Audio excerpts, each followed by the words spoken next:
Bonjour la grande famille, j'espère que vous allez très bien. Aujourd'hui, j'ai envie de partager avec vous quelques boulots que vous devez commencer si c'est votre première année aux États-Unis. Si vous êtes en train d'arriver aux États-Unis ou c'est votre première année aux États-Unis, les boulots que je vais citer présentement vont d'abord vous aider à ce qu'on dit développer votre communication. Parce que quand tu viens d'arriver aux États-Unis, tes premiers boulots peuvent déterminer où tu peux aller dans quelques années la famille, où tu peux te retrouver dans quelques années la famille.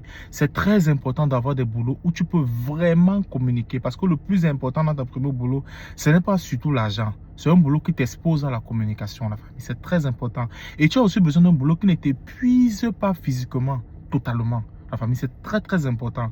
Parce que tu veux aller à l'école en même temps ta première année. Tu dois être déterminé. Tu ne dois pas venir là, tu dis non, ça fait 3 ans que j'irai à l'école. Non. Première année, tu arrives, tu veux commencer à prendre tes classes d'anglais dans un community college. Et pendant que tu prends tes classes d'anglais dans un community college, tu commences un premier boulot où tu peux pratiquer avec des gens, communiquer avec des gens et aller au community college, apprendre théoriquement, donc en écrivant, apprenant la grammaire, le vocabulaire, tout ça, et communiquer en journée avec d'autres personnes. C'est très important que vous regardez cette vidéo jusqu'à la fin et partagez ça massivement, s'il vous plaît. Une autre chose que je vais dire ici, si tu viens d'arriver aux États-Unis et que tu étais docteur, tu étais médecin, tu étais directeur d'entreprise, tu as tout laissé derrière toi pour venir aux États-Unis et tu as l'impression que c'est une honte pour toi de commencer certains boulots qui n'ont pas de sens, selon toi, la famille, je vais te dire qu'il n'y a pas de petits boulots. Et ces boulots ne retireront en rien ce que tu as obtenu dans ta vie, bien ce que tu étais dans ta vie. La famille, c'est juste que tu viens dans un système que tu vas reconstruire à zéro ta vie. Vous voyez un peu?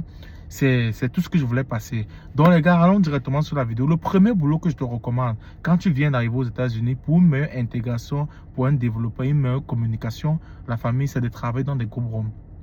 L'une des raisons pour laquelle je recommande le groupe Home, c'est parce que généralement, tu serais en communication avec le patient toute la journée.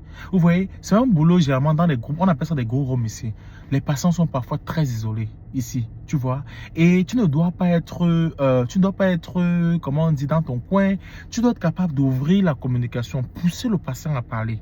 Vous voyez un peu? Parce que c'est des gens qui prennent toute la journée, ils ne font rien. Donc, il faut les pousser à parler, qui te racontent des histoires. Ils te parlent de leur vie, ils te parlent de leur carrière, ils te parlent de leur famille, ils te parlent de leurs enfants. Et parle un peu de toi et pose-toi la famille. C'est comme ça qu'on apprend. Vous voyez? Je vois des gens qui arrivent là, ils sont dans des groupes ronds, mais ils sont seulement assis. Si le patient veut prendre ses remèdes, tu viens, tu l'assistes. S'il va aux toilettes, tu parles aux toilettes. Non, tu dois communiquer avec le client. Tu dois créer. Considère le patient là comme ton parent. Tu dois communiquer avec la personne, essayer de comprendre qu'est-ce qui s'est passé dans sa vie. Vous voyez, c'est dans ça maintenant que tu entres vraiment dans une très bonne communication. C'est comme ça que ton cerveau se développe. Au départ, c'est très difficile la famille, mais avec le temps, tu vas voir comment tu vas pick up. C'est comme ça que le cerveau de l'être humain est. Quand tu as un nouveau obstacle que tu n'as jamais fait dans ta vie, tu vois, c'est très difficile que ton cerveau pick up. Mais avec le temps, tu vas voir que la communication va s'améliorer. Et ça serait vraiment à ton avantage, la famille. Le deuxième boulot que je te recommande aux États-Unis, c'est de travailler dans des aéroports, la famille. Moi, j'ai déjà travaillé à l'aéroport, j'étais nettoyeur. Et c'était un boulot qui était bien parce que je ne m'épuisais pas trop. Vous voyez, je vais vous donner un exemple. Par exemple, on travaillait du matin jusqu'à 15 heures, de 7 heures à 15 heures. Mais on n'avait que 3 avions qu'on nettoyait. Pourquoi? Parce que le premier avion qu'on nettoyait, par exemple, c'était Emirates. Ça venait à 8h40 et ça devait push à 10 heures. Donc, on n'avait que 40 minutes. Quand l'avion atterrissait à 8h40, on commençait à nettoyer l'avion à 9h et à 9h40, on devait finir l'avion. Vous voyez? Mais de 7h jusqu'à 10h, vous voyez qu'on a travaillé que 40 minutes. Donc, pendant tout ce temps-là, qu'est-ce que tu fais? Tu peux être en train d'étudier, tu peux être en train de communiquer avec des collègues. L'aéroport, c'est un milieu qui est très ouvert. Imaginez les millions de personnes qui sont à l'aéroport tous les jours, les gars. Donc, c'est vraiment important que la famille, vous ayez ce genre de boulot qui ne vous épuise pas totalement, la famille. Parce que vous devez aller à l'école en même temps. Tu ne veux pas faire un boulot quand tu rentres à la maison, tu ne peux même plus lire quelque chose. Non, c'est pas bon, la famille. Le troisième boulot que je te recommande ici aux États-Unis, c'est travailler dans ce qu'on appelle des restaurants. Travailler dans les restaurants, c'est très important, la famille. Travailler dans des restaurants, c'est très important parce que tu vas vraiment communiquer avec le personnel. Que tu sois dans la cuisine ou bien que tu sois en train de faire la distribution à l'intérieur du restaurant, c'est un service qui t'expose à beaucoup de communication, la famille. Je vous assure, c'est très important que vous travaillez dans ce domaine-là. Et cherchez toujours à communiquer avec des gens, la famille. Vous devez travailler smart. Ne vous épuisez pas totalement. Travaillez smart. Votre but, c'est de communiquer. Le quatrième boulot que je te recommande, si tu viens d'arriver aux États-Unis. Surtout si tu es un homme, tu sais tresser, et tu me tresser, excuse-moi, tu sais coiffer normalement, ou tu es une femme, tu sais peut-être tresser, tu sais faire ce qu'on appelle les ongles, tout ce que les femmes font beauté et tout ça. Je vais te demander d'aller, par exemple, dans un salon américain. Je ne te demande pas d'aller dans un salon africain, et j'ai mes raisons, parce que tous les salons africains que j'ai vus aux États-Unis, quand tu arrives là-bas, ils parlent le français tout en longueur de journée. Même si tu fais 2 ans, 3 ans là-bas, tu ne vas rien apprendre. Parce que il faut comprendre que c'est la somme des petits qui forment beaucoup.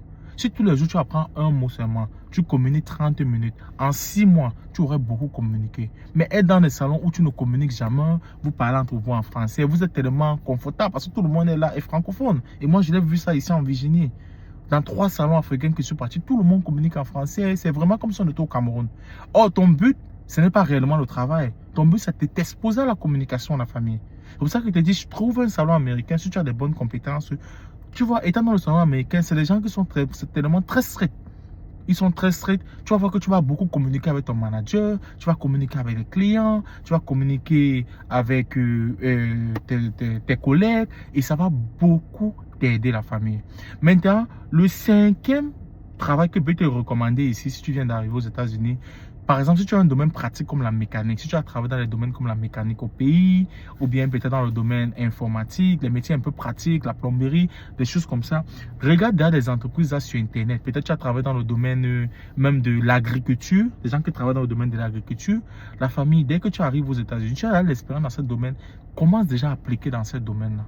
Tu vois, même si c'est des petits boulots que tu vas faire là-bas, même si tu étais ingénieur dans ce domaine, tu n'es pas obligé de travailler comme ingénieur. Ça serait difficile qu'on t'embauche parce que tu n'as pas un diplôme américain. Tu vois, c'est très compliqué. Mais s'il y a une petite opportunité, par exemple, je prends l'exemple de quelqu'un qui a travaillé dans un garage au pays, il a bien de l'expérience. Tu peux aller, il y a les garages ici, en route, tu peux travailler là comme un simple employé et tout, mais ça va t'exposer à la communication. Comme c'est les métiers qui sont trop techniques, ça va te permettre de communiquer constamment avec les clients, constamment avec des patients, avec le personnel de l'entreprise et tout cela, la famille.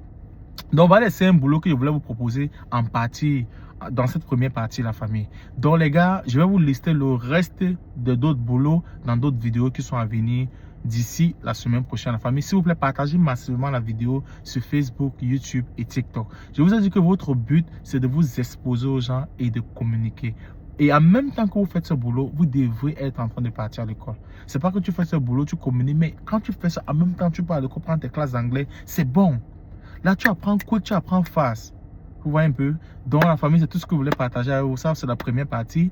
On va faire une série de vidéos comme ça d'ici 1 à 2 semaines pour que vous-même, vous allez choisir quel genre de boulot vous pouvez faire. Ok, la famille? Ciao.